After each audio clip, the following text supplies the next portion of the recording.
Sahil? Yeah, like my name here is Sanskar Sharma. Okay. Yeah, one second.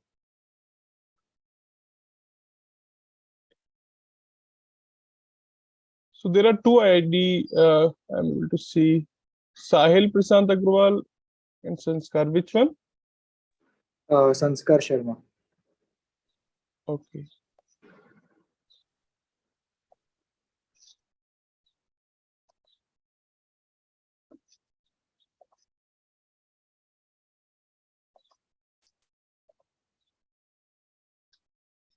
Yeah, done.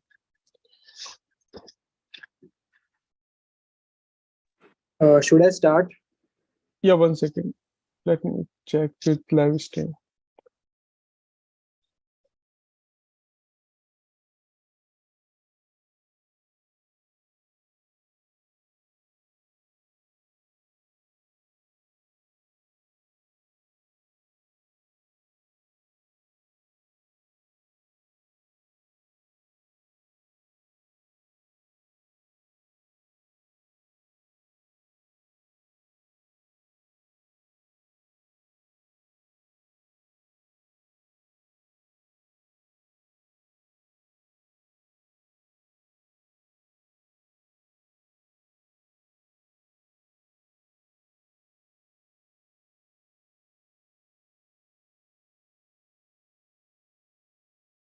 Yeah, Sahil, you can start.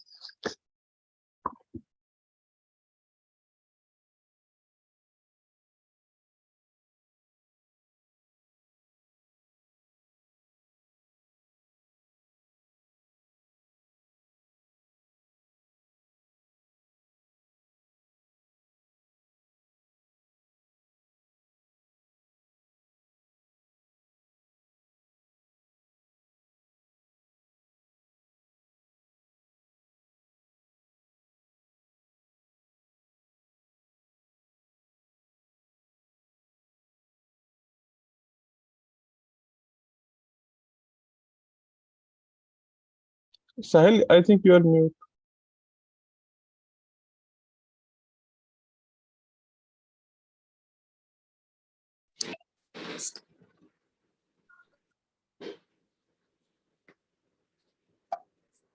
Yeah, so like I was telling that this week we will, in this session, we will discuss 4 questions.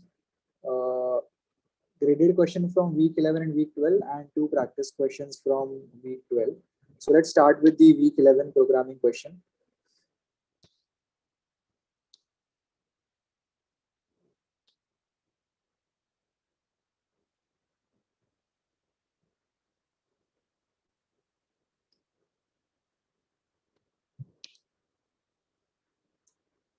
Yeah, so in this question, a big long story has been given. Let's go through that. In a small town, there was a treasure hunter named Lily who had heard rumors of a secret treasure hidden deep in the forest. She set out on a journey to find the treasure, and after days of wandering through the forest, she stumbled upon an array of integers that held the key to her treasure. The array represented a treacherous path to the treasure, with each integer representing the number of traps that lay in that location. To reach the treasure, Lily had to follow a falling path that started at any element in the first row and choose the element in the next row that was either directly below or diagonally left or right. So an integer 2D integer array has been given, and Lily wants to start from here and she wants to reach here, and from a particular cell I comma j, she can either go diagonally left, or she can go directly below, or she can go diagonally right. So only these 3 options can be are available for Lily. Now Lily knew that she had to be careful and find the safest path that would minimize the risk of getting caught in the traps. So you have to find the minimum sum of any falling path through the array. Okay, can you help Lily solve this problem and find the safest path to the treasure? Okay, so a 2D array has been given of n cross n size. Lily starts from here and she wants to reach any cell in the last row, and she want to travel a path which contains the minimum number of traps.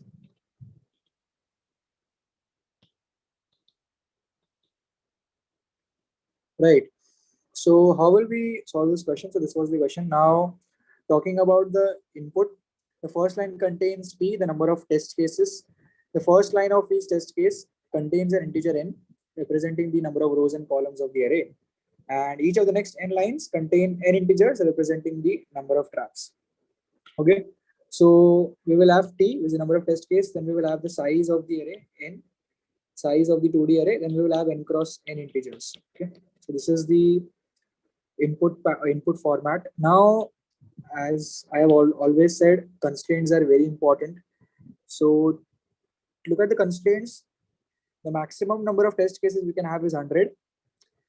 The maximum value of n is 100, and the integer inside any cell can go up to 1000. Okay, so okay, now and we have to print a single integer indicating the minimum sum of any falling path through the array. So before proposing any algorithm,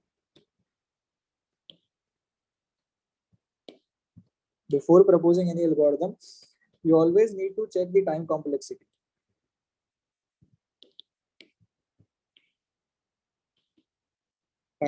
Okay. So here if you see t is 100, n is 100. In worst case scenario, t will be 100, n will be 100.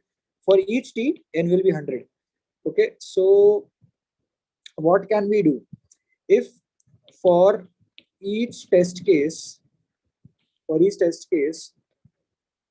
and if we see that we have a 2D array, okay, we have a 2D array. So this means this is n square 10 power 4. The size of the 2D array is 10 power 4. Okay. So for each test case, if I traverse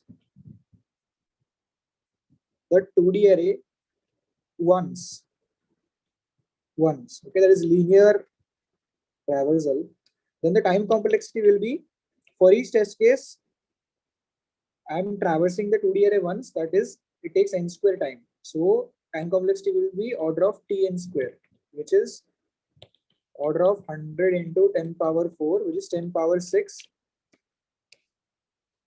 10 power 6. Okay. And we know that 10 power 8 iterations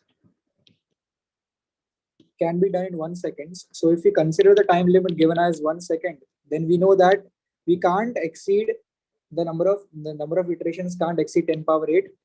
So if we are proposing such a algorithm in which for each test case we are traversing the 2D array once, then the number of iterations we will do is 10 power 6. Okay, which is less than 10 power 8. So this type of algorithm will work, right?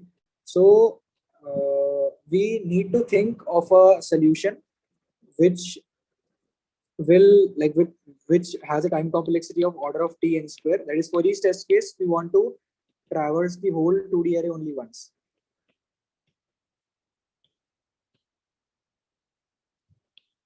Okay. Why am I not doing n cube? Because order of t n cube will give 10 power 8. And because 10 power 8 iterations can be done in 1 second, this 10 power 8 is like very cut to cut. Okay. So if we add a constant time, then it will exceed the 10 power 8. So this type of risk cannot be taken. So in some test cases, this might pass. For some test cases, this may not pass. So we cannot propose a solution which has tn cube time complexity. So we will have to stick with the time complexity order tn square. Okay. So we now know what kind of algorithm we want to propose, like how much should be the time complexity. Time complexity should be order of tn square. Okay. We know the output that we have to print a single integer indicating the minimum sum of any falling path. Start from the first row, end at the last row. Any path can be taken, and whichever path has the minimum sum, we want to output that sum, right? Let's go through the example test cases. So first we have 2 is the number of test cases. First test case is this. 7 is there, 4 8 is there. So this is the 2D array. N is equal to 2 here. So yeah, 7, 7 is there, 4, 8 is there. N is equal to 2 here. What are the possible paths? To start from here, you go here. This is the one path which has a sum of 11. You start from here, you go here. It is 7 plus 8, 15. Or you start from here, you go here. 7 plus 4, 11. You start from here, you go here. It is 7 plus 8 equal to 15. So we have 4 paths, 4 possible paths. And we know the sum of each. The minimum sum is 11. So the answer should be 11. Answer is 11. Okay. Now the next test case 6426. It is here the size of the value of n is 4. That means it's a 4 cross 4 array. 6426 11 6 11 9.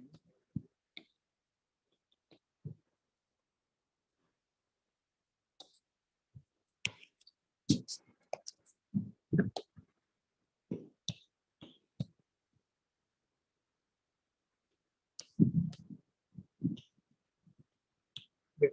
So this is the 2D array given to us. Now we want to see all possible paths, because without exploring all possible paths we cannot come to a conclusion, right? Because we need to find the sum of each and every path possible which Lily can take. So one of the paths is you start from here, you go here, you go here, you go here. The sum is 6 11 17 plus 10 27 is the sum. Okay. Or let's say you start from here, you go here, you go here, you go here. This is one possible path sum. The value is 22 here. Okay. Or you start from here, you go here, you go here, you go here. Okay, so this is 2 plus 9, 11 plus 10 is 21. Or you start from here, you go here, you go here, or then you go here. 2 plus 9, 11, 11 plus 4, 15, 17, 17. Okay. Yeah. So these are some of the paths. Let's try to figure out which will be the minimum path sum.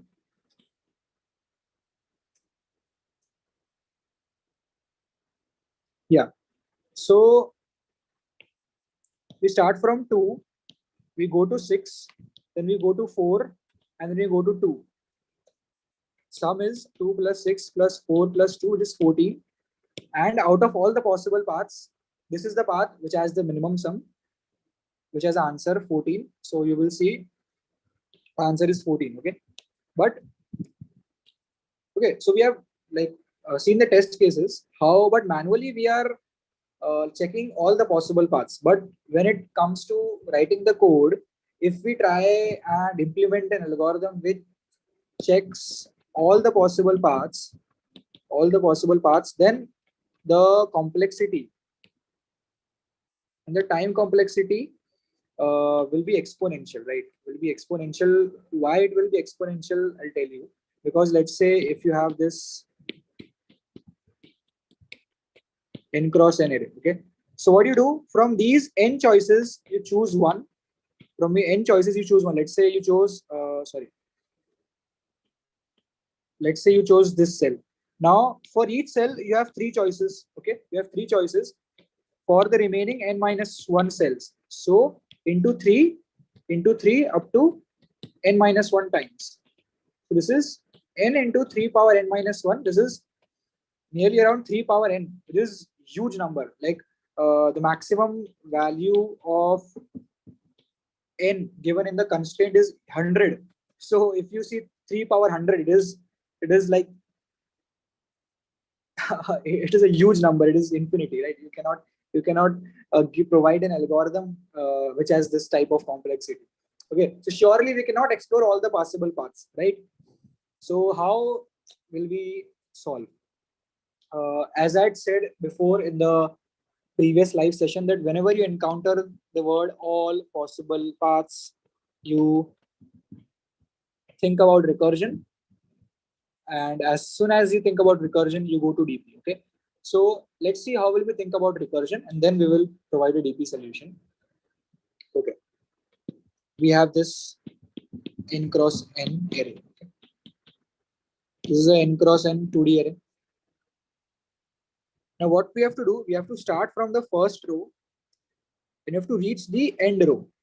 Okay, you can start from here and reach here, this can be a path, or you start from here, reach here, this can be a path. We don't know which path will provide me the minimum sum. Okay, so what we will do here, like in recursion, what will happen? Okay, so if let's say in this n cross n array, if we consider the first row only, if we consider the first row, I pick the first row. If we consider the first row, what is the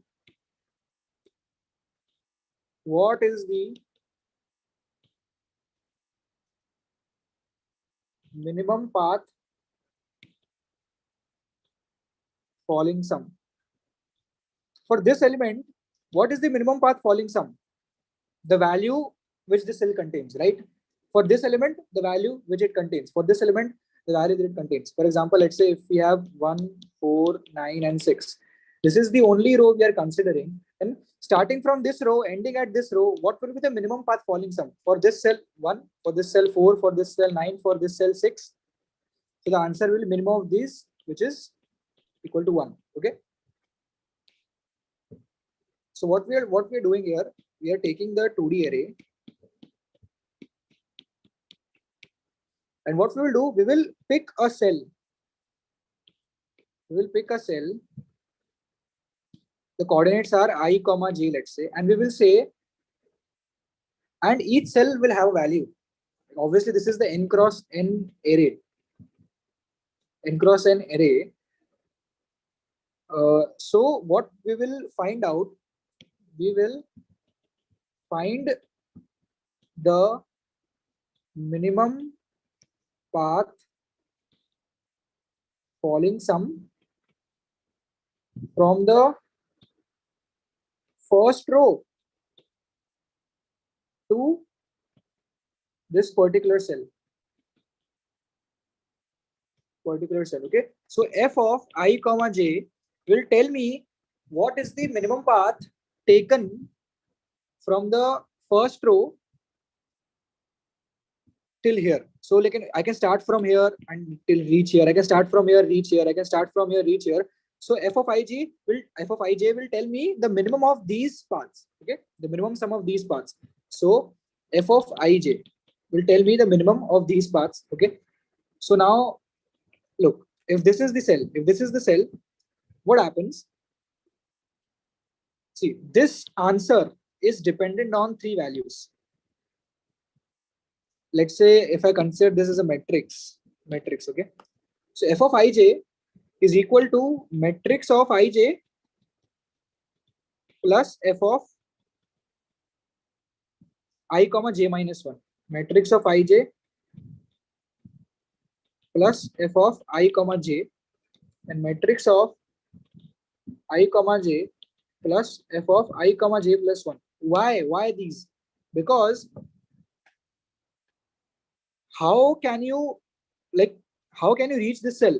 Either from this cell, or either from this cell. Okay, so you take the answer, take the minimum of these and add this cell's value. This will provide me the minimum path falling sum from the first row till this particular cell.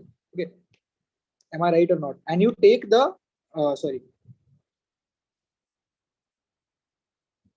you take the minimum of these. And that will be equal to f of ij. Okay, I hope everyone understands that f of I, comma j is equal to the cell's value plus minimum of f of I, comma j minus 1. So this is the I, comma j cell. These are the cells of the previous row. So this is the I minus 1th row. This is the j minus 1th cell. This is the jth cell. This is j plus 1 cell. You can travel from here to here. You can travel from here to here. You can travel from here to here. But you cannot travel from this particular j plus 2 cell to here. So that is why we are not considering this one. Okay. Okay. And that is why you take the answer of this, you take the answer of this, you take the answer of this, minimize whichever is the minimum answer, consider that, plus the value which is the value of this cell. Okay, so matrix of ij is the value of this particular cell plus the minimum of f of I of j minus 1, this one, f of ij, sorry, I minus 1j, sorry, this is f of I minus 1 j minus 1, f of I minus 1 j, comma f of I minus 1 j plus 1. Okay, so this is how recursion will look like. So let's see how the tree looks. So let's consider this is the 2D array. Okay, so previously I had taken I comma j. This time what will I take? I have to reach the last row, okay, where the value of I is equal to n and the value of j starts from 1 till n. Okay, so I have to take my answer will be minimum of f of n comma 1, f of n comma 2 up to f of n comma n, right? Minimum of these values. So what will be f of n comma j? If we try to make a recursion tree, f of n comma j will be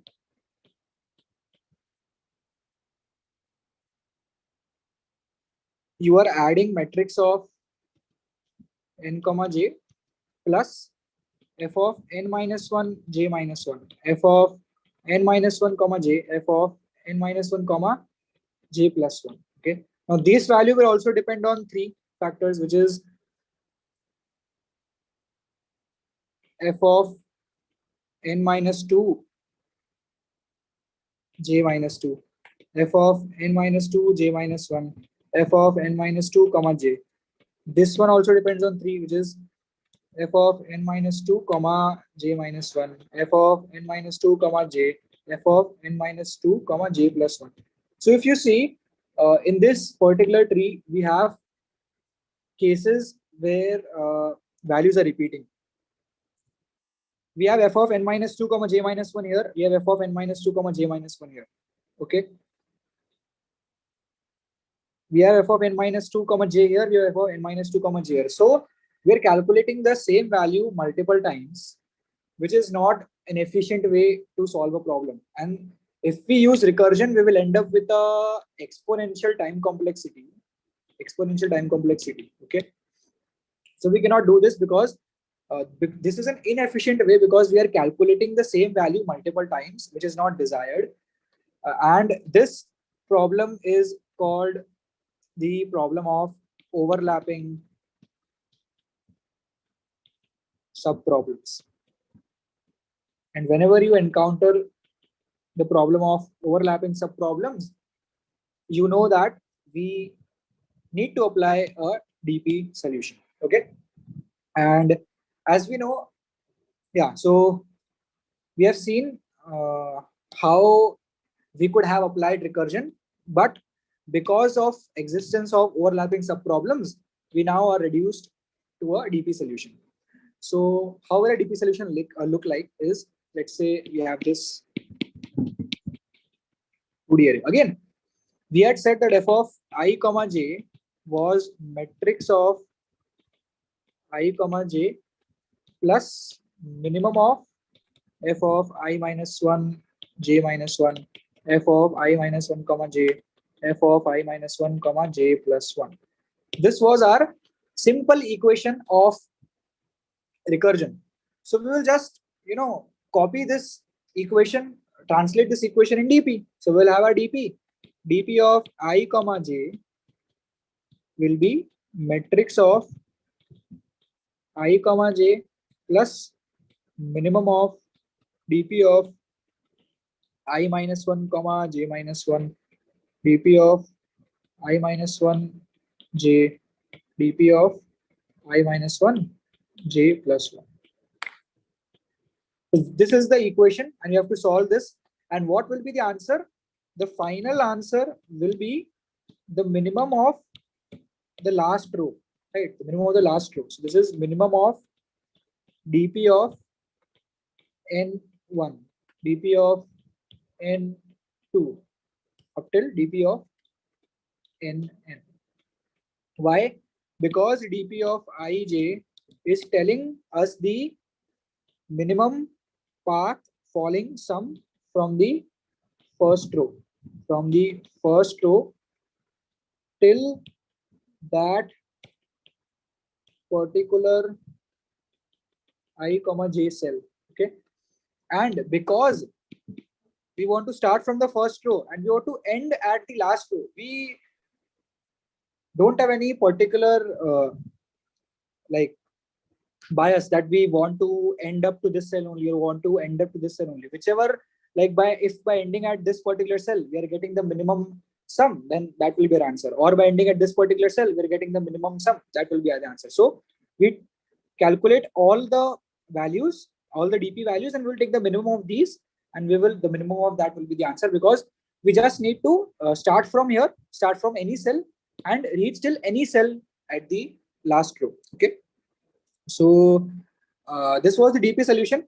We just needed to formulate this dp equation by like looking at a recursive solution. And because we had to explore all possible cases, and whenever we hear with all possible cases, we think of recursion. And when we think of recursion, we try to make a recursion tree, and we encountered overlapping subproblems. And because we know that overlapping subproblems is there, this is a problem because this will lead to an exponential solution.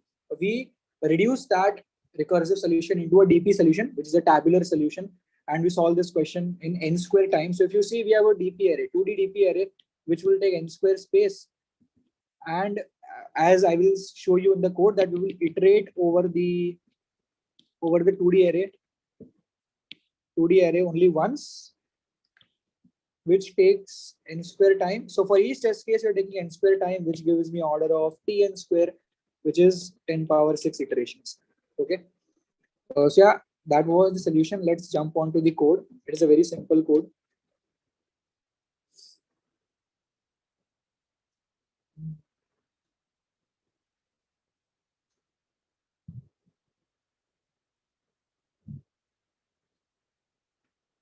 So we have taken the input n, which is the size of the 2D array. Now we have the matrix. We take the input of the matrix. We create a dp vector. It is a n cross n vector.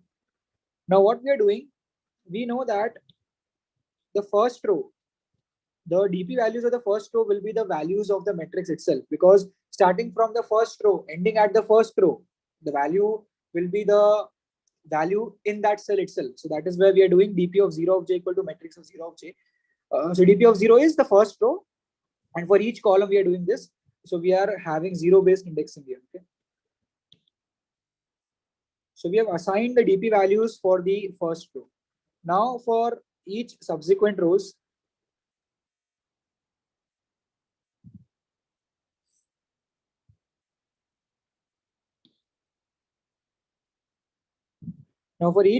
subsequent rows, what we are doing, like for each row from 1 to n minus 1, we are having left diagonal, upper diagonal, and the right diagonal, because we know that to reach I comma j cell, either we can come from the left diagonal, or we can come from the upper cell, or we can come from the right diagonal. And that is why we're calculating the left diagonal, upper diagonal, right diagonal, and then according to our equation, the dp of ij is equal to matrix of ij plus minimum of the left, right, and upper. We are having dp of ij, and at the end we are taking the minimum of all the dp values of the last cell. So dp of n minus 1 is the last cell. Okay, and we're taking the minimum of these, and we're printing the final answer.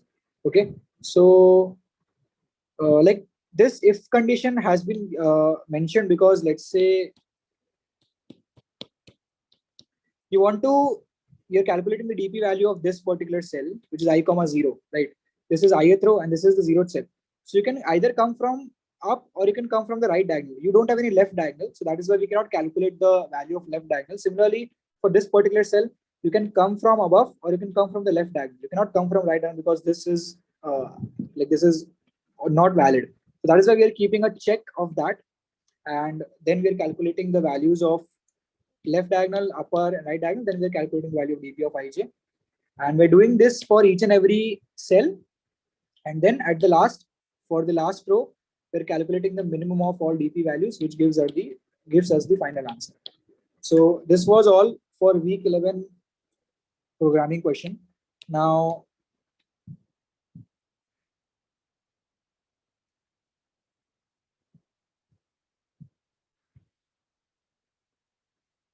jumping to week 12 practice programming question 2. So this time we are also discussing the practice questions because we think that DP is a very, very important topic, and mostly in interviews of companies, their favorite topic is DP. So I think you guys need some more practice, and that is why we are discussing these solutions.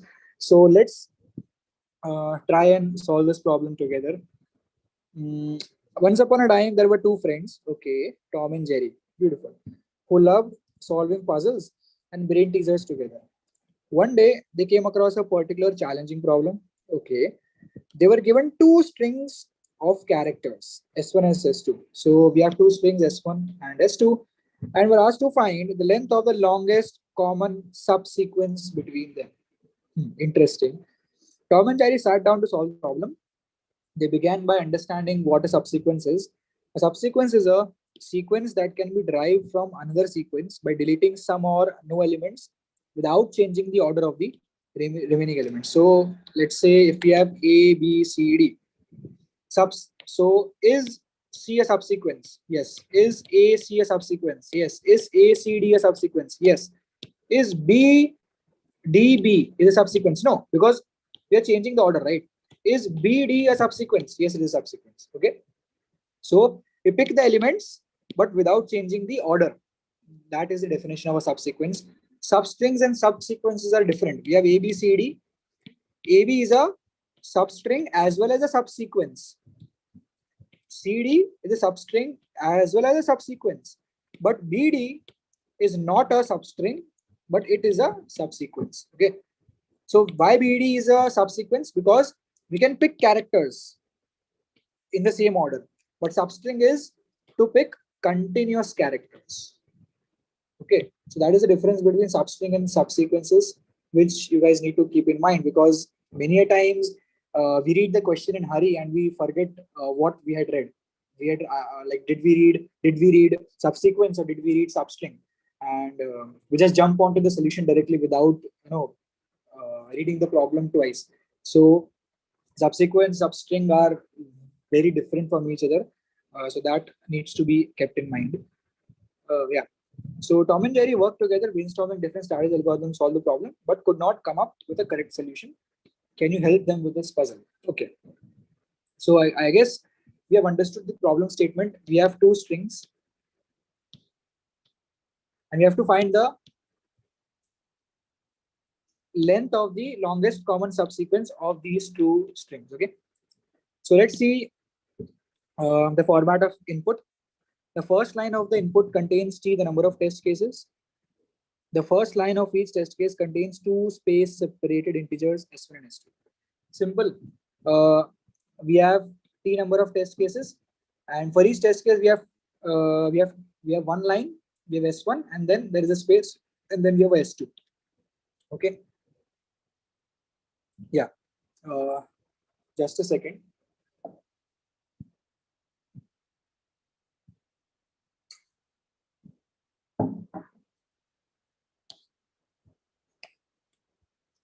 Yeah. So we have understood the input pattern also. Now coming back to the constraints part, the maximum value of T is 100. The maximum value of the length of each string is also 100. Okay. So length of S1 is 100. Length of S2 is 100. T is 100 in worst case scenario. Okay. Now again, we want to propose an algorithm which runs within the time limit. Let's consider the time limit to be 1 second. That means we can do 10 power 8 operations. So we want to propose an algorithm which takes less than 10 power 8 operations. So for each test case, if I traverse both these strings, both these strings linearly, then how much time it will take? For each test case, I'm traveling L of S1 time plus L of S2 time. Okay, this is for 100, I'm doing 100 plus 100, which is 100 into 200, which is 2 into 10 power 4. This is fairly good, but we cannot do this because this is not possible that you are traversing this for the first time and then you are traversing this. Like, this will not work because you don't have an algorithm to, like, you don't have an algorithm which runs on S1 and then runs on S2 and produces an output. That is not possible. Okay, so this is a fairly good time complexity, but this algorithm, like, no one has been able to find out this algorithm. If you are smart enough, you can do that. So let's consider another. For T test cases, if I travel S1 and S2, like, for each character of S1, I travel S2. So this is 100 into 100. And for 100 test cases, this is the complexity is order of T S1 S2, which is order of 10 power 6. 10 power 6 operations, which is again very good, right? So we can solve this question by, having a time complexity of order of T into length of S1 into length of S2. This is the best we can do. We will see how to solve this question in this time limit. Okay. So we now know that we need to propose an algorithm which takes this much amount of time.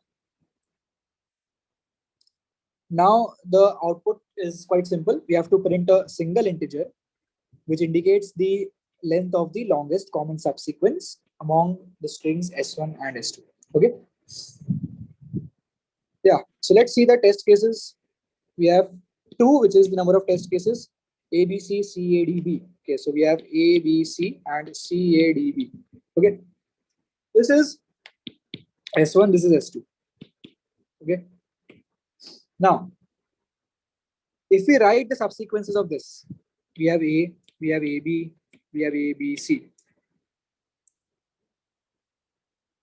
We have AC, we have B, we have BC, we have C. Are we missing out on any subsequence? We have A, we have AB, we have ABC, we have AC. Yes.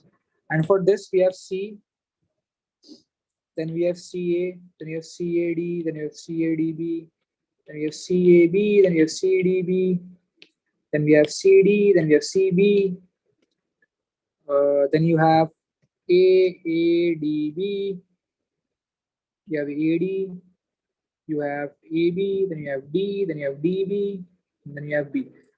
Okay, so these are the subsequences of this particular string. These are the subsequences of this particular string. So one naive or brute force approach is to iterate over all these subsequences and match these subsequences with all these subsequences. So what will happen? You're picking the first subsequence and iterating over all of these, then picking the second one, iterating over all of these, picking the third one, iterating over all of these. So what will happen? This will give me a time complexity of number of subsequences of S1 into number of subsequences of S2. Okay, and we should have an idea that for a string S of length n, the number of subsequences is 2 power n. Why 2 power n? Because let's say if we have a string A, B, C, D, then while we are choosing the subsequences, what are we doing? Either we pick this or we don't pick this. Either we pick this or we don't pick this. Either we pick this or we don't pick this. So for every character, we have 2 options. We have 2 options. We have 2 options. We have 2 options up to n times. That gives us 2 power n sub sequences. Okay.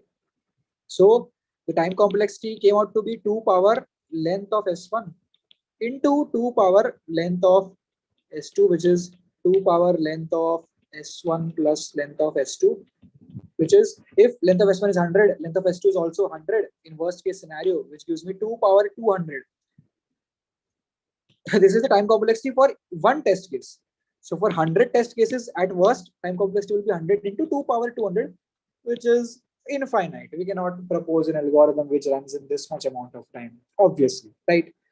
Again, we know there is a problem with time complexity. We will think about recursion. Yeah. Okay, so like in this test case, the answer will be 2 because we have AB here and we also have AB here. So the answer will be 2. Let's see. Yes, the answer is 2. And for the next one, which is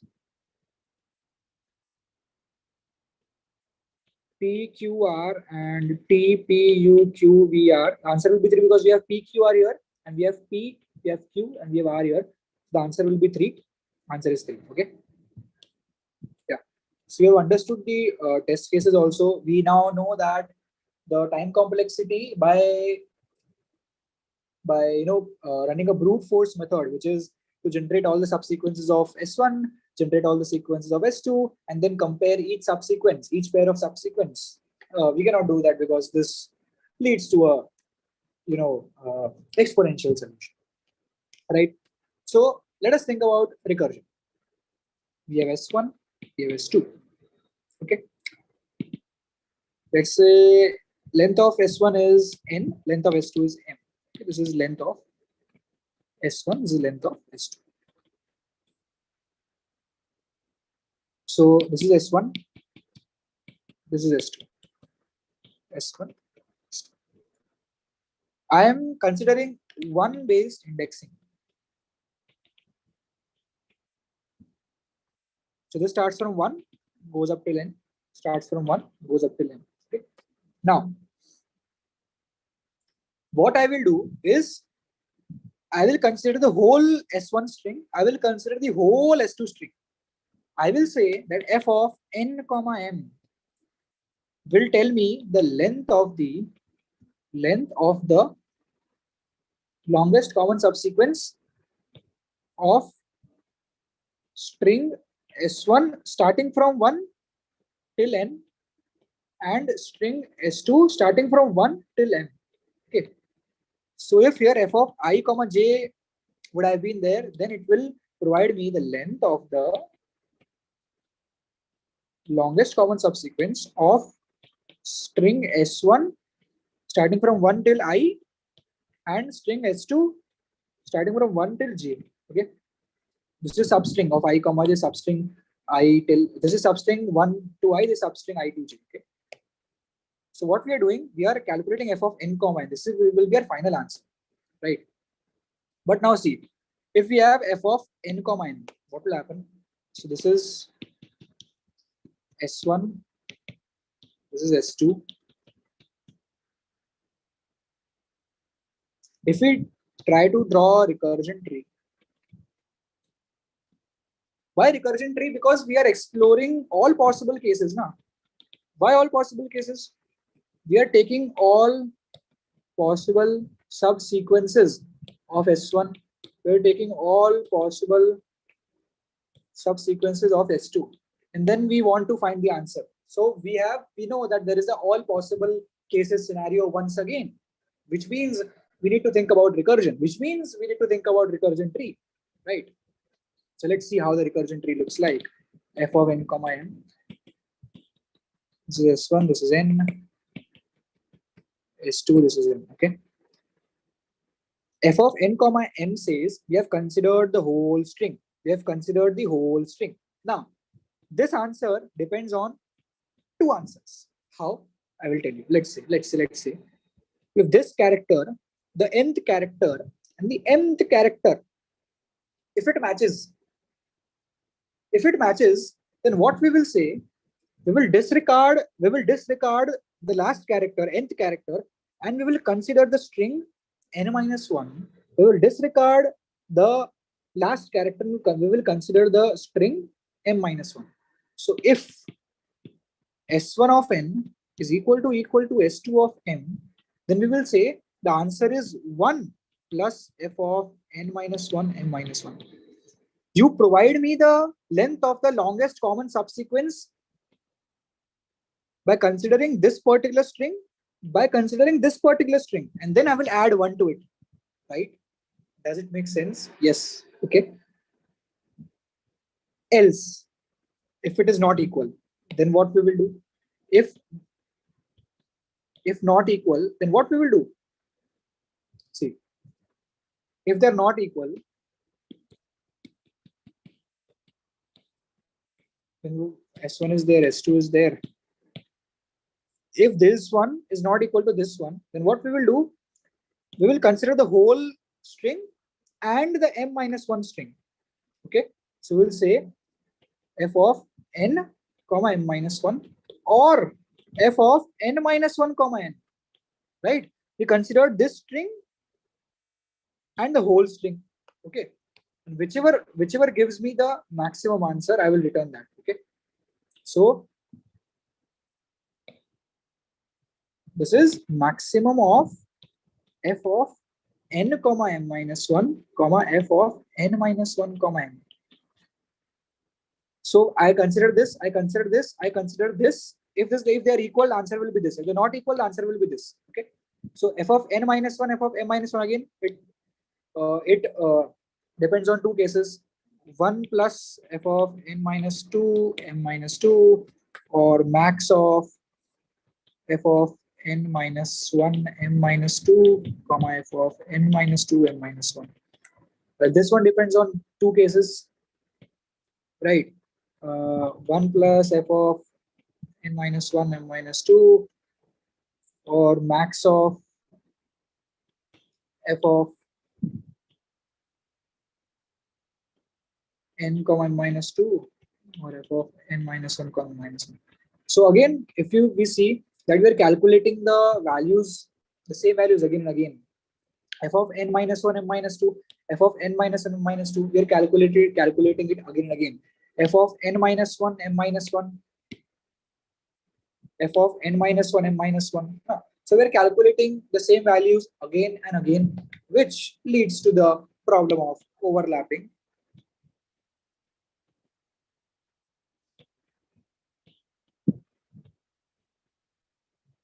Subproblems. So if you guys would have noticed that we are again and again going through the same pattern. We find out, like, we apply brute force and we figure out that the brute force is leading us to an exponential solution. So we disregard that. Then we think of recursion. We make the recursion tree, but recursion also leads us to exponential solution, because here again, if you see, for each thing we have two options. So this will again, because we have two options up till nm times, this will be 2 power nm. So it's an exponential time complexity, right? We cannot do this. And while we make recursion tree, we observe that there are overlapping subproblems. That is, we are calculating the same value again and again, which is not desired. Why do you want to do that, right? So because we have overlapping subproblems, we will think of dynamic programming approach, as you would have guessed, right? We think of a DP approach again, as I had said, that f of I comma j depends on two values. If s1 of I is equal to s2 of j, this is 1 plus f of I minus 1 j minus 1.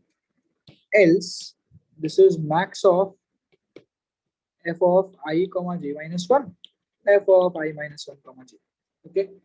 So we will translate this equation into a DP equation. It's quite simple.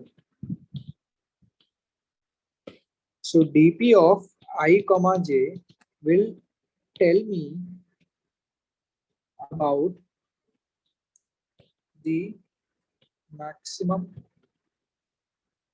it will tell me the length of the longest common subsequence of strings S1 1 till I, S2 1 till J,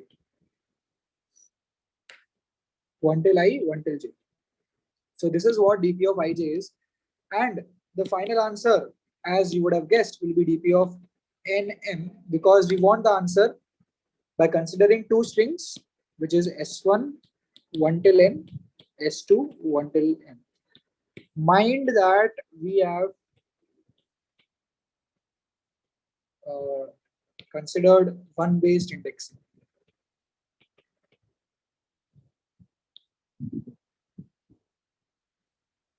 Okay. Yeah. So the DP solution will be simple. DP of ij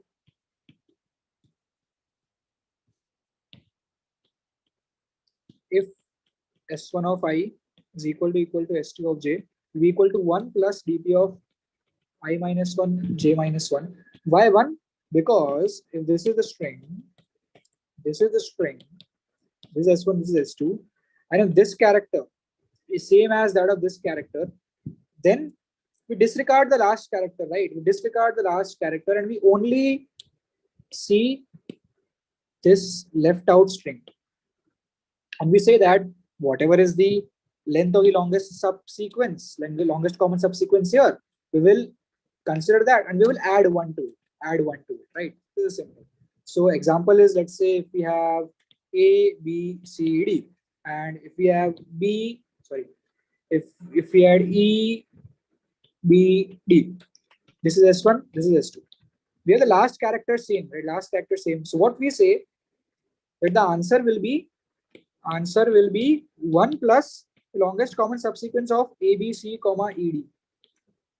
Right, so EB, which is 1 plus, we have B here, this is 1, which is equal to 2. Why 2? Because we have B, we have D, we have B, we have D. So BD is the longest common subsequence. So that is why we are considering this case. And in the else part, if not equal, then maximum of dp of I minus 1 j, dp of I j minus 1. Okay. So I think we now have the equation of dp. We just need to translate it to the code, which I guess is a very easy task. How will we do this? Let's see from the code.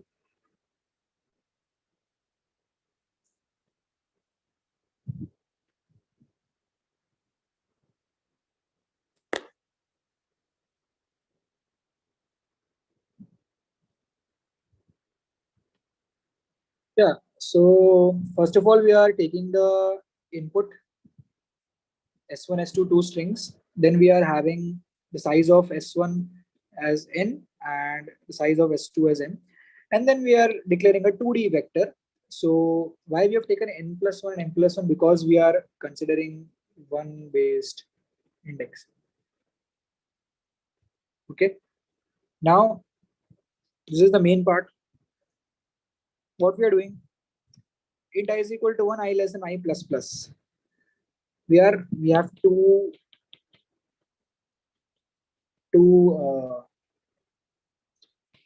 strings, right?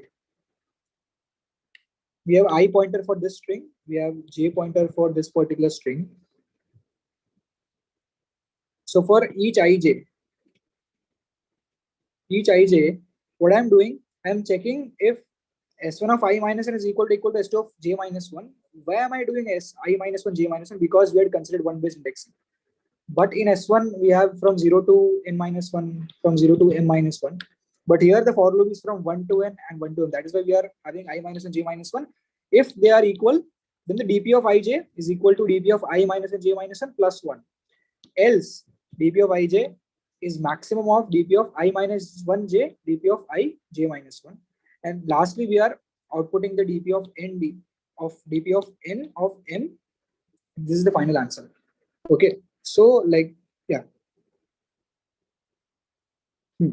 Let's say we have this string S1, we have this string S2, we have I pointer, we have J pointer. So initially I is equal to 1.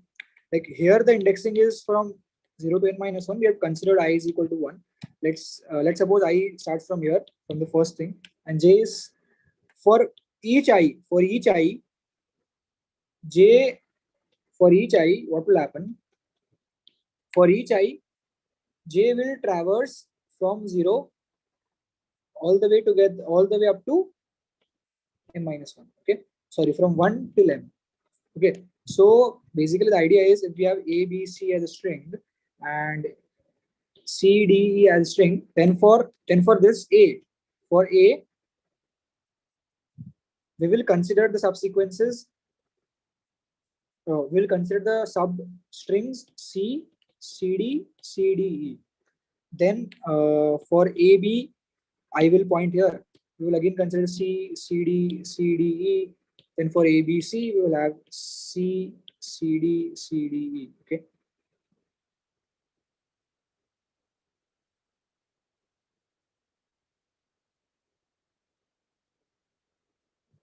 Yeah, I think this makes sense. And in this way, we are getting the whole answer.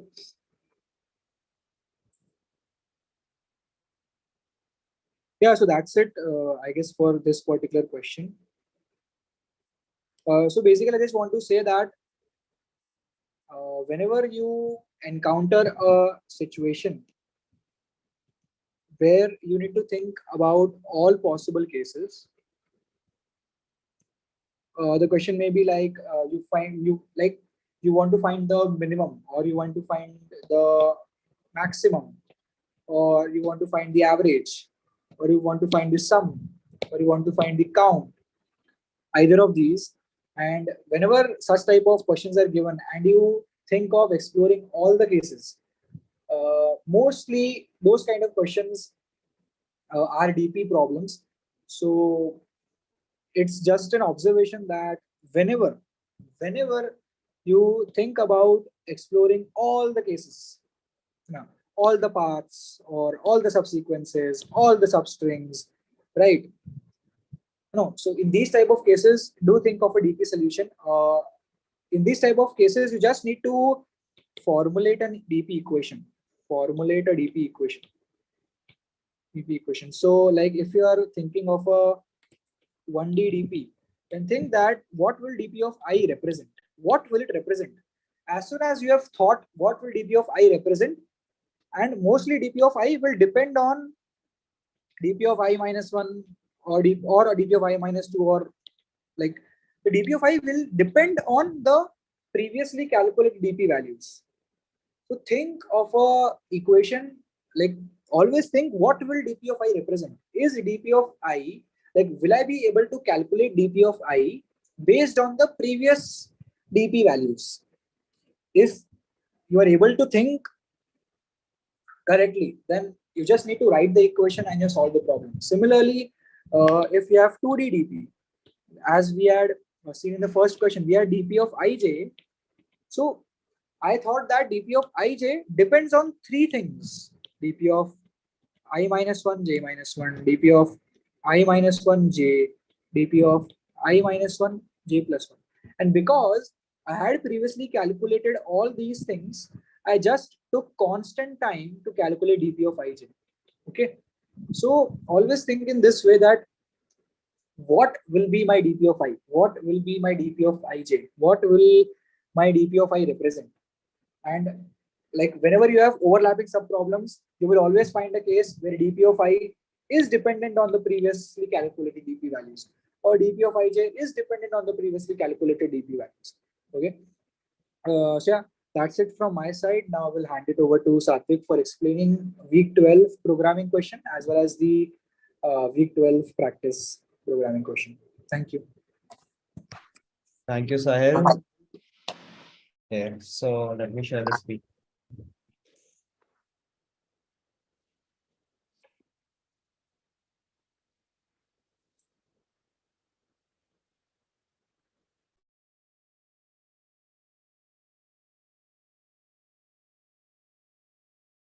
All right. So let's first look at the week 12 practice question 1.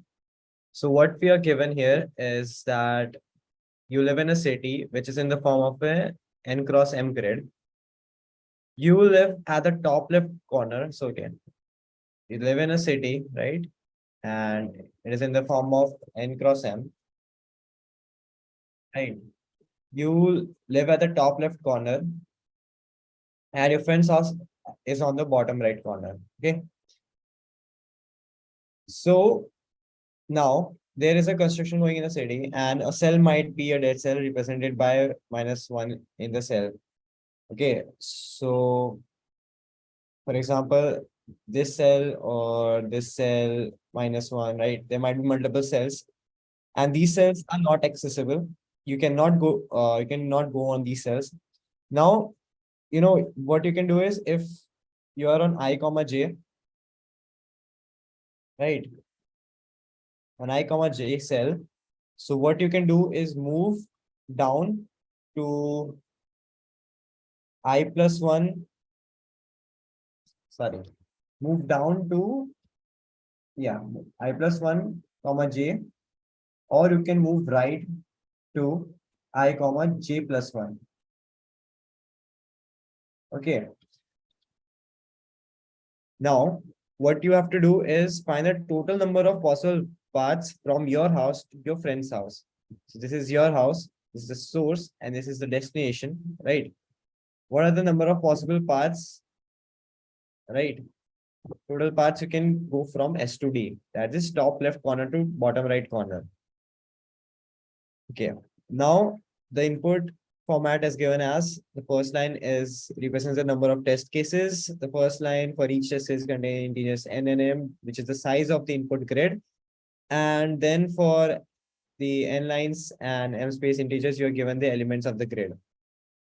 So elements of the grid, what can be the elements? 0 and -1. 0 represents you can go into that cell, and -1 you cannot go to that cell, right? And the constraints are given as this time limit. Okay. Now, we also keep this information in our heads that, at each step we have to calculate the modulo 10 power 9%. Okay. All right. So hope the problem is pretty clear to everyone. To make it, understand further, let's look at the input example. What we're given is, this is a number of test cases, one test case. N and M are given to us as 3, right? And this is our input grid. Okay. So what is the input grid? It looks like this. 3x3 size grid, and the elements of each cell are given as such. So this was your source, right? And this was your destination. This was your source, and this is your destination, right? So now what paths can you take from this cell to this cell? Given that you cannot move on to this cell, right? Cannot go on to this cell. So I can see one path is that you can go from here to here, here to here, and from here, this is one path that I see, and the second path I see is this. So therefore, 2 paths in this case, right?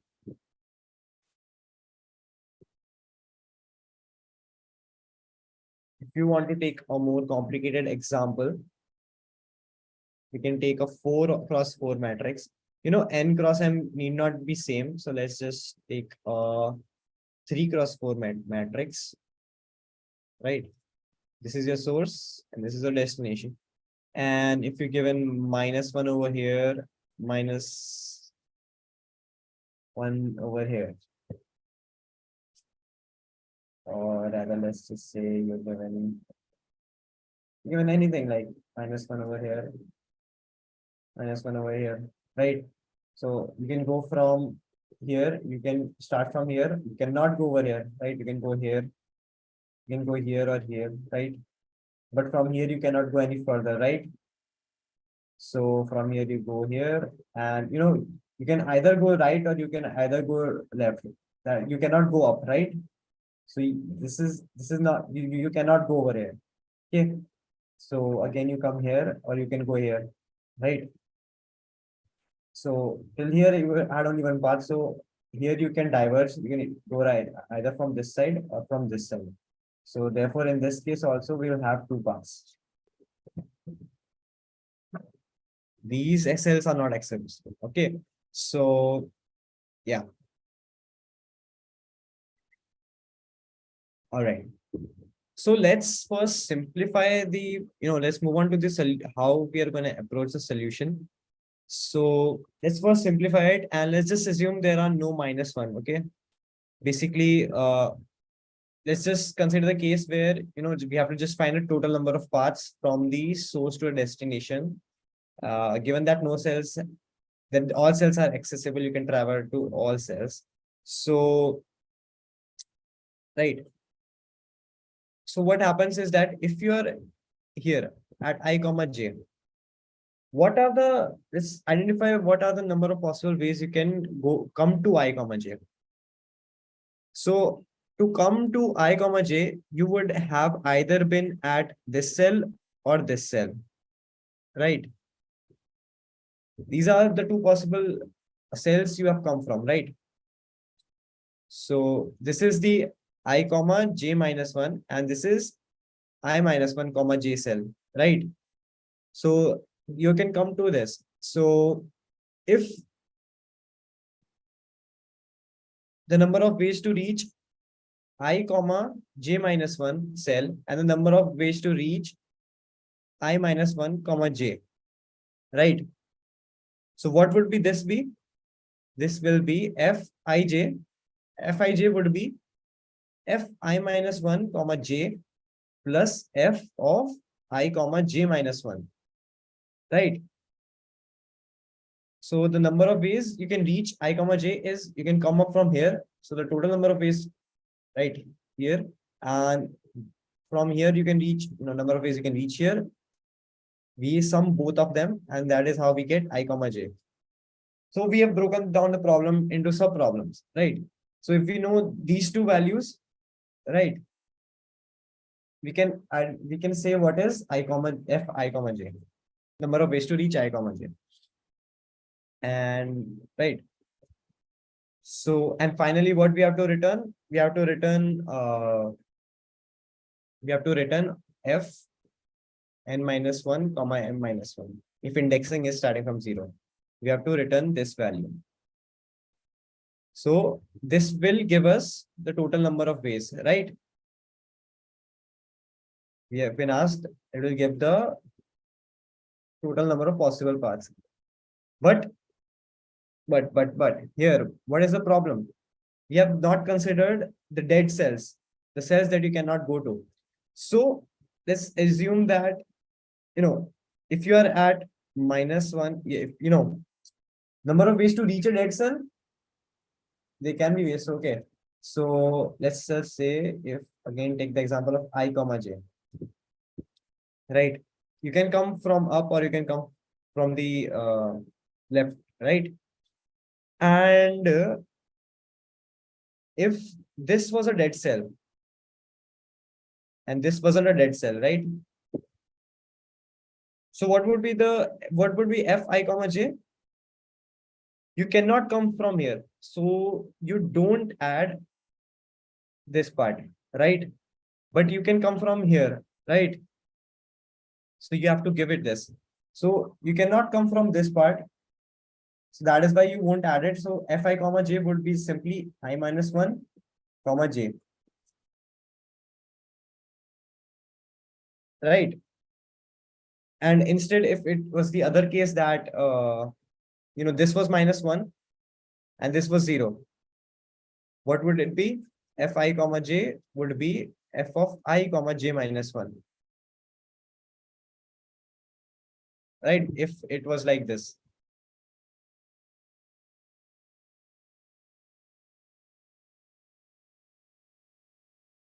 So in this case, it would be this, and in this case, it would be this. Right?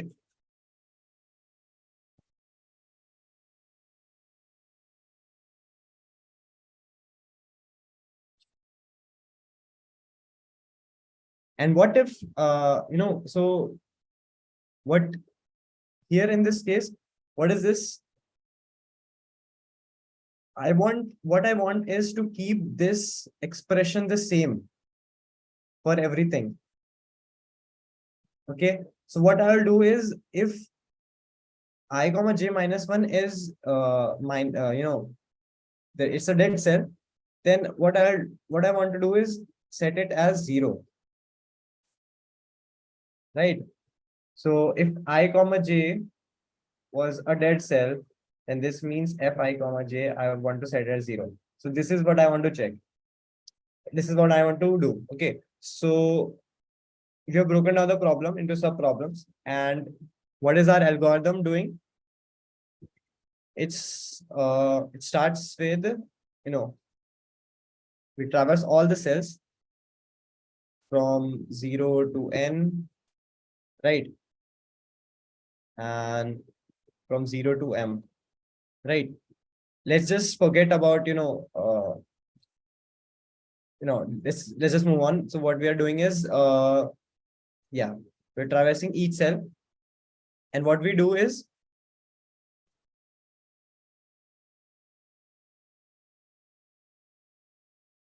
if in the grid,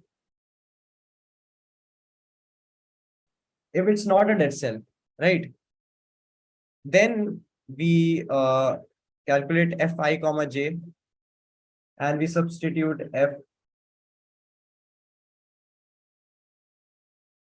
I comma j minus 1 plus f I minus 1 j. So as of now, let's just forget about this out of index things, because starting with 0, so this would be minus 1, but let's not consider that. So yeah, this is what we're doing, right? This is our main algorithm. And what is this? Basically, to save us the time of recomputing, these two things for each I comma j, right? We'll make a DP matrix of size n cross m. So what would be? It would be dpi, right, equal to dp of I j minus 1 plus dp of I minus 1 j, right? Yep. So I hope this seems clear. Now let's just look at the input example that is given to us, and let's check if our algorithm is working for it. So yep, what we were given is,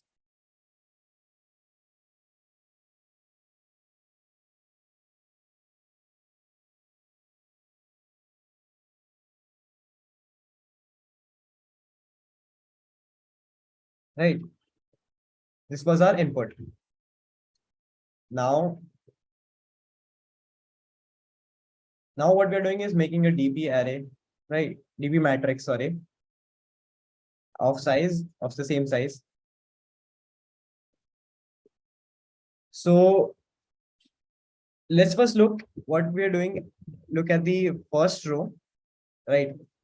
So the number of possible ways to reach here would be 1, right? You start from here, you start from 1, right? Number of possible ways to reach here is 1, 1, 1, and here also it is 1, right? Because you can just, to reach here, you can just go down. You cannot come from this there, right? So only one path is possible. Here also one path is possible, right? So, okay, now let's look at this cell. In our for loop, we are looking at this cell. It's a -1. So we'll just leave it 0, right? Let's come to this cell. What is happening here?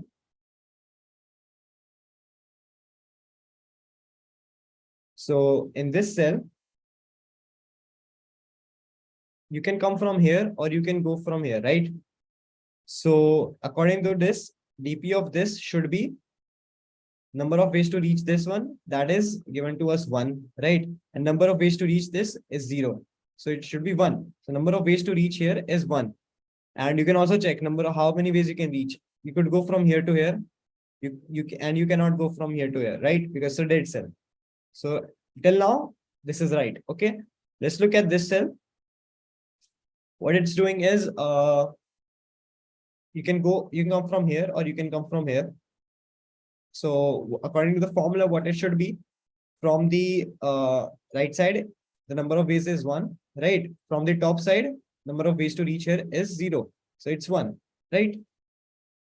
And now finally, you are looking at this cell. That is our destination. So number of ways to reach our final destination is you can go from here to here or here to there, right? So what from the top, you have stored here 1 and here 1. So from the top, it comes as 1, and from the left side, 1. So total number of ways 2, right? And finally, what we were returning? We were returning dp of 2, 2, n minus 1, m minus 1, right? So this is equal to, this returns us 2, which is as expected, right? Let's look at the other example also.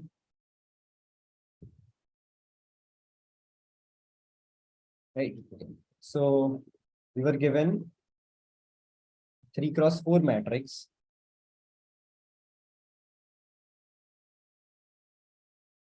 Zero, -1, and here also -1.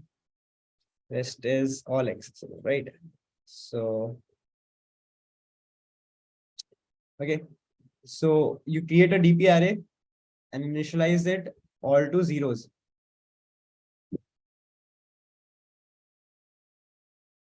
Right? You initialize all them to zeros, right? So now you first look at the cell. As you're starting there, you set it to 1. Number of ways to reach the starting cell is 1, right? So 1. Then you come over here, you see -1. You cannot reach here. So it should stay as 0, right? Now you look over this cell. You can come here only from this side, right? But you cannot reach this cell, right? This is stored at 0. So that is why this also becomes, also stays 0, right? And similarly, this also stays 0. And now you look at this from this cell. Okay, this is done. This now you're looking at this one. So you can come here only from the upper side, right? So upper side, you're starting from 1. So number of ways to reach here is also 1, and here also 1, right?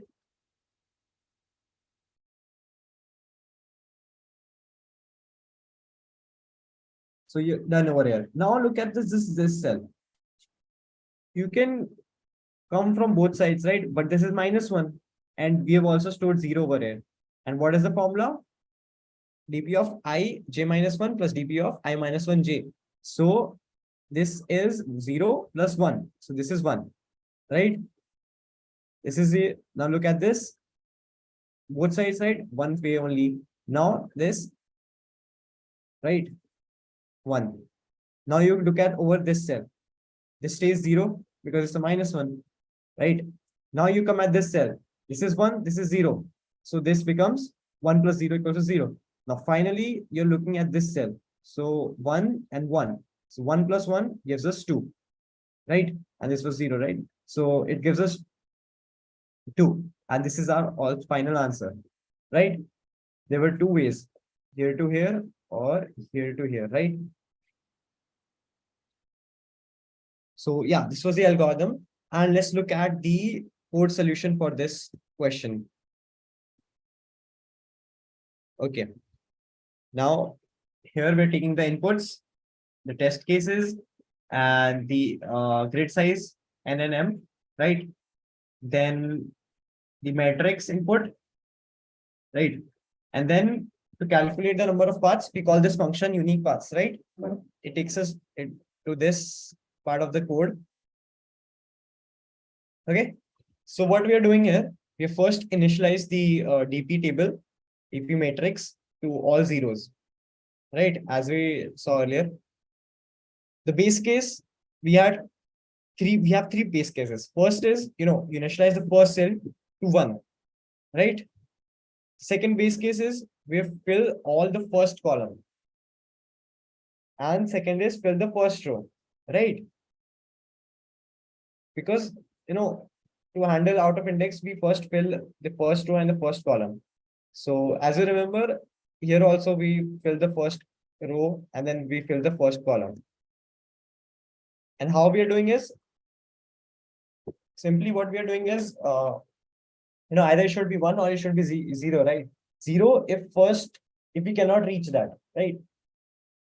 So that is how we initialize it. Now we are calculating dp of I comma j. So we'll now our for loop start from 1, right? First row and first column based on indexing, right? And then we'll check if that cell is reachable or not.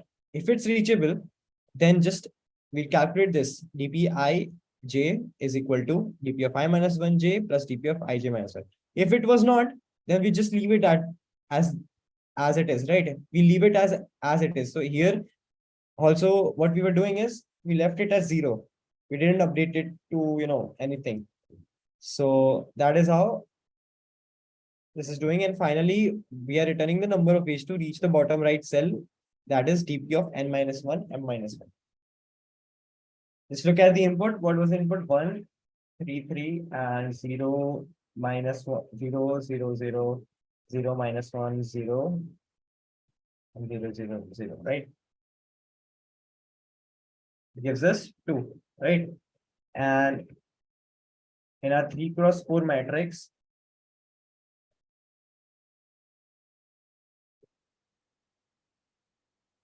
it should return us 2, right? Yeah, again returns us 2. Yeah. See, so yeah, this was the solution for the week 12 practice programming assignment version 1. Right. Just remember this part that dp of I comma j, ij is equal to dp ij minus 1 for dp I minus j. Here what we have done is simply broken the problem into sub problems, right? For dp I j minus 1 and dp I minus 1 j, which we would have pre-calculated before. In the before step, we would have calculated that. And then we are using it in the next step to calculate I comma j. Okay.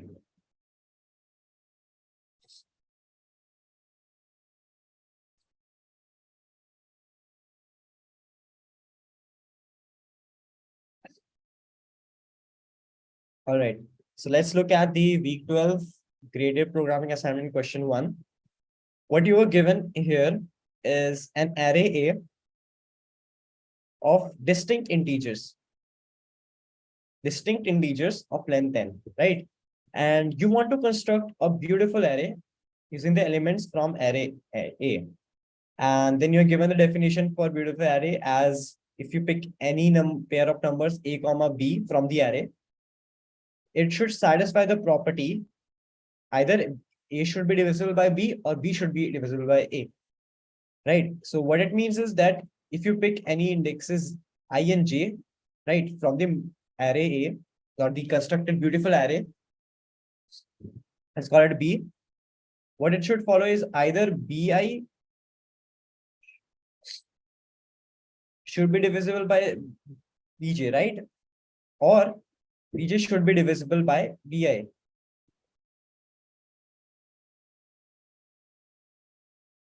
Or, right? And you have to output the largest possible beautiful array, largest possible, right? Using the given array, and finally sort the resultant array, right? So the first line of input contains a single integer t, number of test cases. The first line of each test case contains a single integer n, denoting the number of elements or the size of the array. And the second line of each test case contains n space integers or the elements of the array, right? And these are the constraints, right? Also, right, yeah, we forgot to calculate the time complexity of our dynamic programming approach. What would that be? As we are just, making an array and traversing all the elements in the array once only. So number of elements 1 n m right? Or this was order of n into m, right? Yeah. Let's come back to here.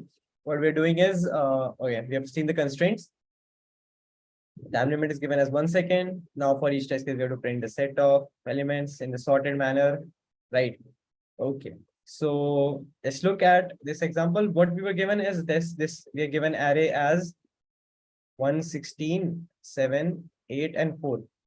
So in the given, what could be a beautiful array? How could you create a B array from this? If you see, you can have 1, 8, 4, right?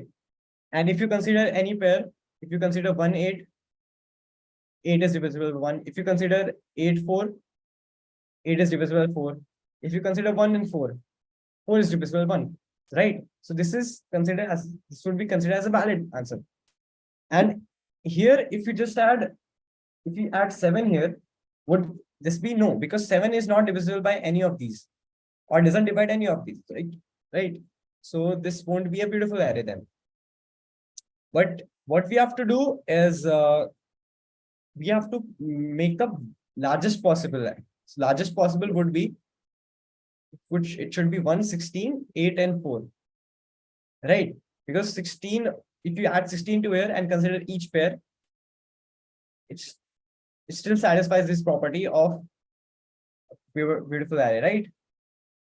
For any pair I comma j. So that is why it gives us the output as this in a sorted way. Okay.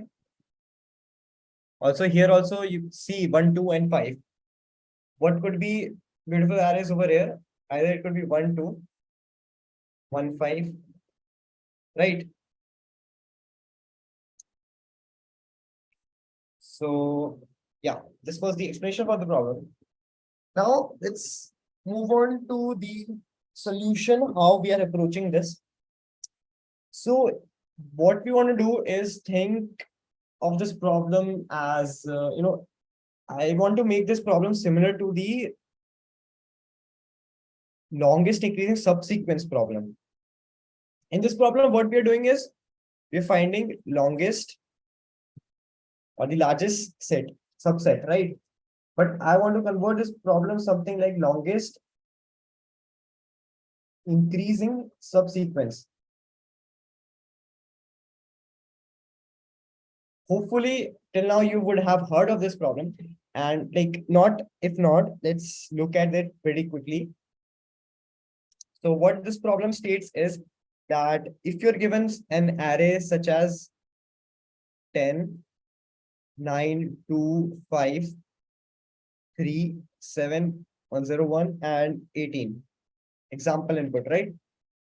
Just take any example like this. What you have to do is find the longest increasing subsequence. What is subsequence?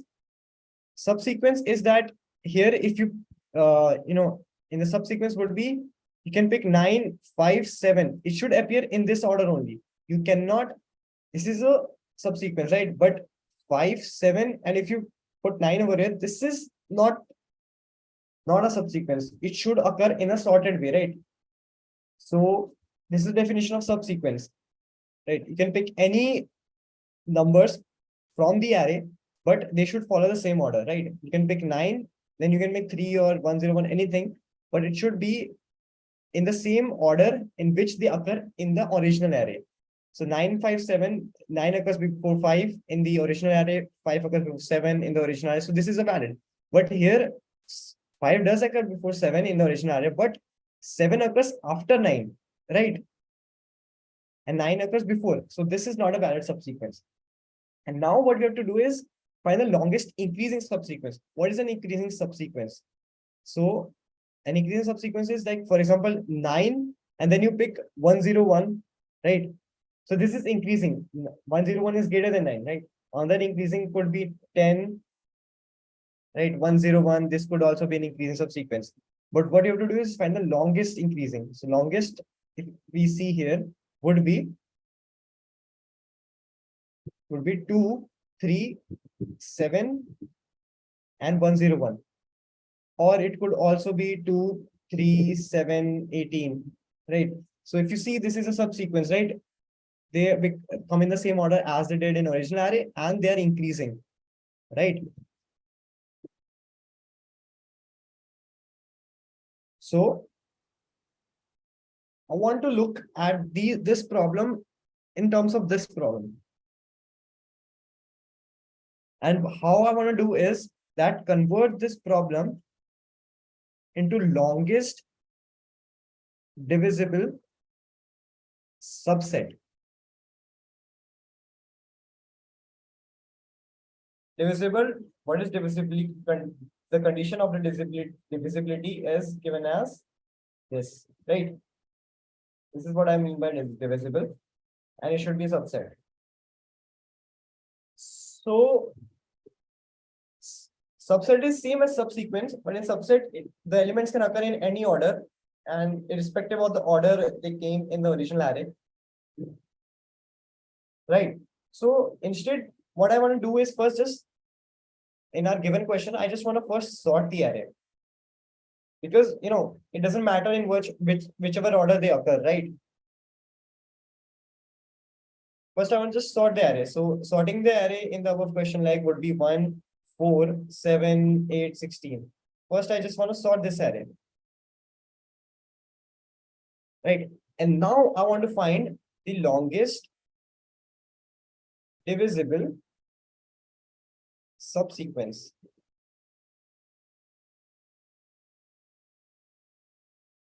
Of this array, right? So in the above question, in the above this approach, the longest increasing subsequence, what we will look, we could make an observation that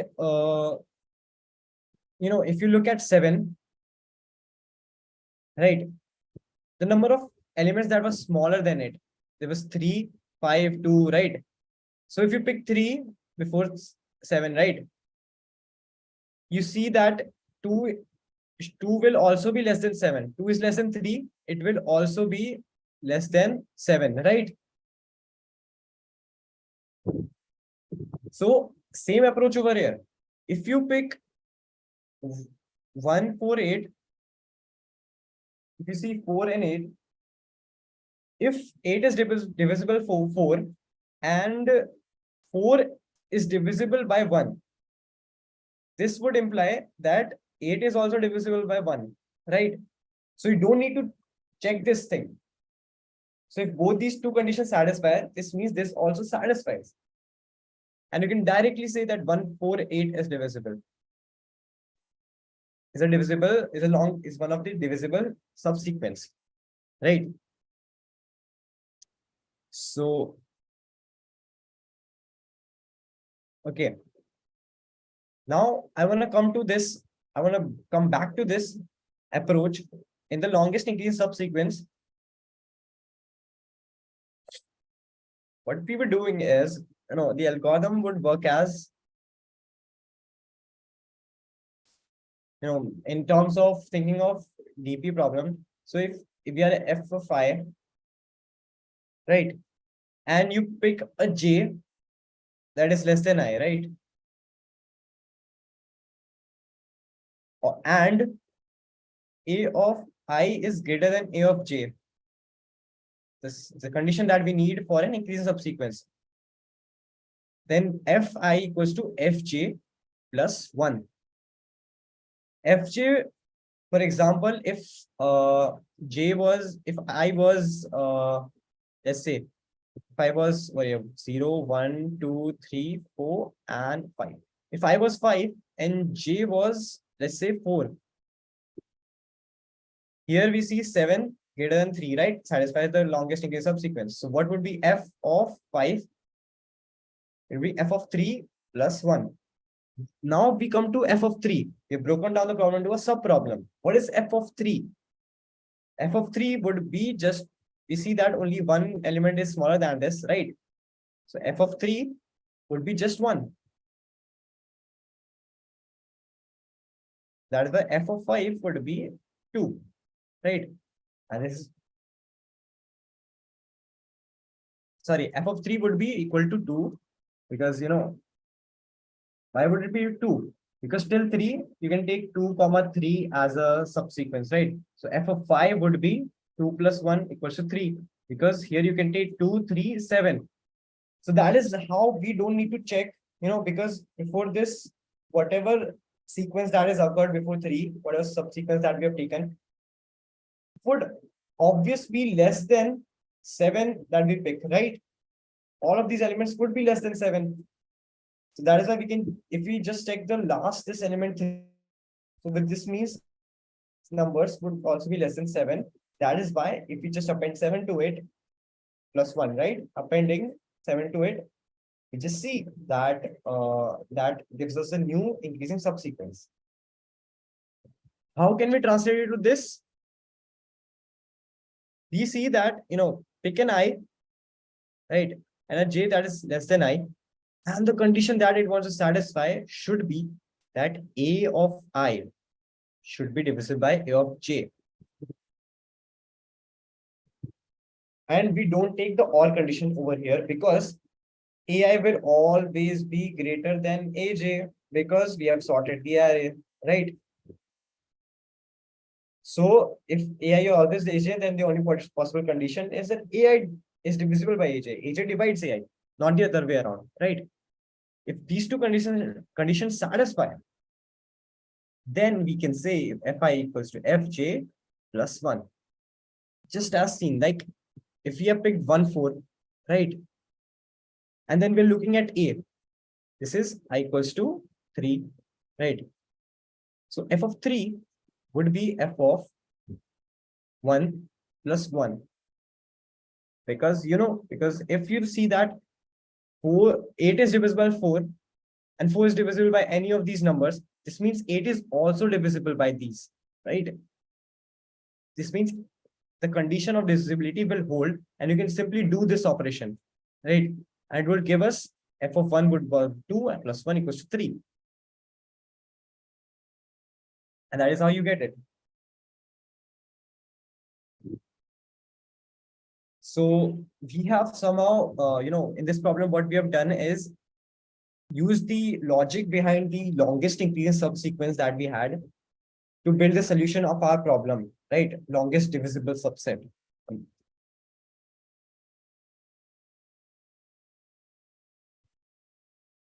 Right. So let's look at the example input that was given to us. 1, 4, 7, 8, 16. After sorting, right? After sorting, this is what we get. Now, we apply a for loop, right? From I 1 to n, right? For j 0 to I minus 1. Sorry, I. Because it's like for 2i, right? So, and then check if ai is divisible by aj.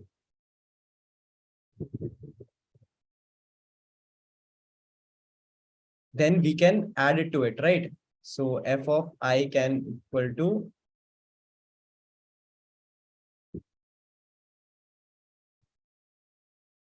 why I did this? Because what if f of I is already greater than fj plus 1? Then we want to consider the longest, right? Longest subsequence. So that is why we take max of both these values. Right. And then finally, what we have to do is return. We will be returning the max values of dp, right? This will give us the max length. Or what we should say instead, longest divisible subset length, right? So yeah, this was the logic. Let's just look at the code and we'll understand better what we're doing.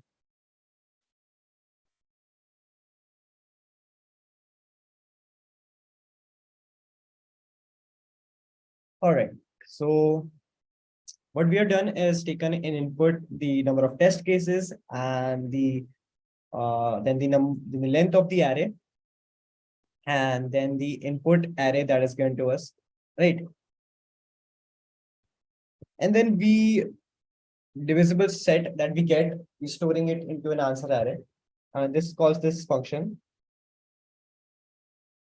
Now, this is the main algorithm that we talked about, right? What we do is first sort the array. Okay.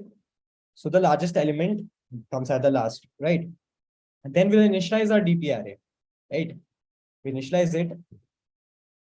And what is this? This is a previous element. Why we are doing is because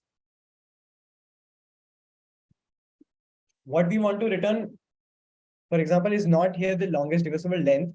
If we want to return the subset itself. So if fi was less than fj, we want to store in our somewhere that from I, we want to traverse to j, right? We want to store somewhere that, this is how we have to jump in the array to get our subset, right? Some elements over here, right? We don't want to access. So this is how we want to jump, right? So that is why we'll store pred of I equals to j.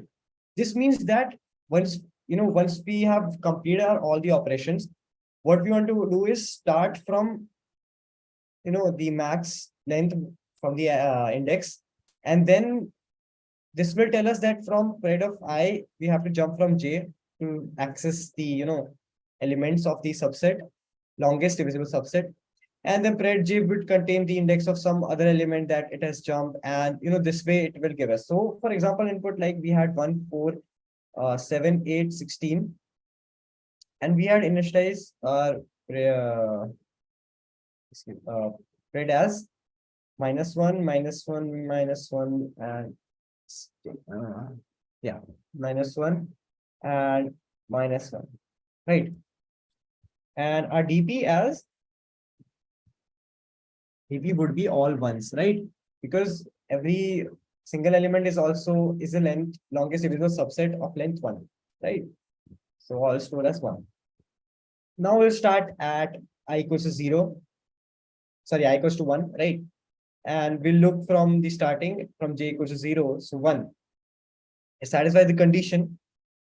So satisfy the condition, so this should be updated to, and this should be updated to the index of this. That is 0. So this tells us that till here, what we have to do is we have to start from here 0. We have to start from here is the longest, right? And we have to jump to 0. We have to jump to 0. That means we have to jump from here to here. This is what this array is telling us. Right. Then let's see 7. 7 will start from this. This is 1 and 7 could be a sequence. So this also becomes 2, and this will store 0. So this can jump from here to here, right? Then comes 8. 8, if you see starting from 1, yeah, it can be, right? So first it becomes 2, right? When starting j from 0, and this will store 0, right? Then you come to 4. You see 4 divides 8 also. So you will update dp of 3 equals to dp of 1 plus 1, right? dp of 1 was 2, so plus 1, right? This becomes 3, and this should become the index 1, right? So this links to here. Then you come to 16, and this should be updated as, if you see 4, right? 3 plus 1, and this should be updated to 3. Sorry, not 3. Yeah, 3. So this links to over here. And then when you start, when you want to build this answer array, what you want to do is start from here, right? 16.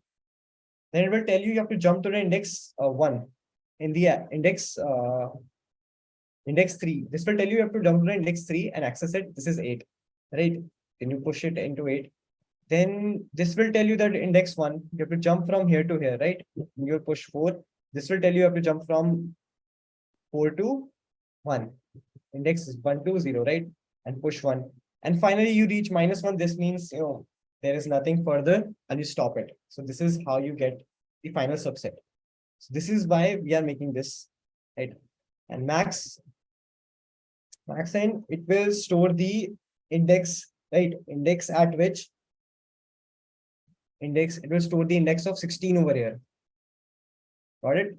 So this is the final subset list. And now we start our for loop from 1 to n, and this is from 0 to I. Right? If the elements are not divided, this means, okay, so if I, array of I and array of j satisfy divisibility condition. Also, if dp of I is less than dp of j, then only you update dp of I equals to dpj plus 1 and store the previous index into the ith place. That is spread of I equals to j. And then finally, you keep track of the maximum subset starting element. So starting element is max of end of I. So here, finally, we are storing the starting max element, that is 16, right? And at each step, you're storing this I. Only if this condition was satisfied, right? And then finally, you have done the operations and you're creating the final array. You start from the 16 wala number, okay? Max end is greater than equal to 0. That is, if max end, max end was 4. So while, you can jump over here, right? So 4, and just as discussed, we are doing this subset dot pushback array of max end, and then you update max end to 3 over here, then you update it to 1, that tells that you jump to over here, 0, and then you update to -1. As you update to -1, this means that max of end is not equal to greater than 0, then you stop it. And that is how you get the subset. So what was the input given to us? Input was given to us as one test case and input 1, 4, 7, 8, 16. 1, 4, 7, 8, 9, 16, right? It should give us 1, 4, 8, 16, right? So as expected, it gives us the expected output, right? So yeah, this was the algorithm for this question, gradely question 1 of B12. And just summarizing it, we have made the problem similar to the longest increasing subsequence, and we following similar algorithm to that, just that divisibility condition is instead of the increasing condition in this question, we have added the divisibility condition, and rest is the same. So yeah, this was the algorithm, and I hope it is clear to everyone. Thank you. Yeah, thanks, Atvik. So one query actually we have received from Pragya, and she's asking about the pattern of the final paper.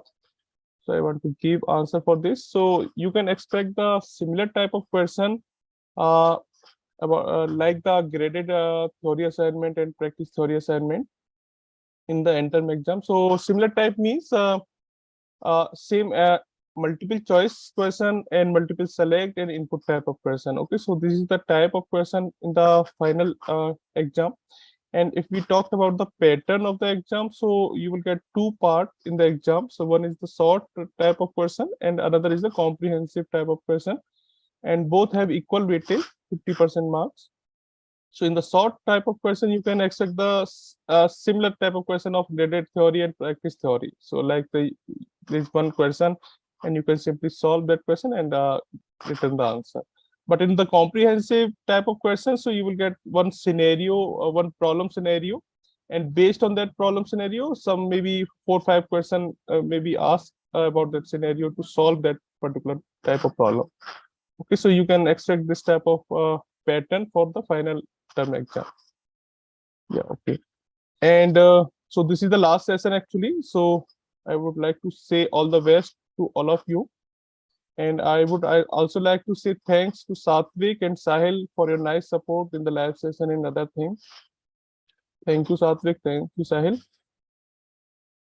So Okay. Yeah, thanks everyone.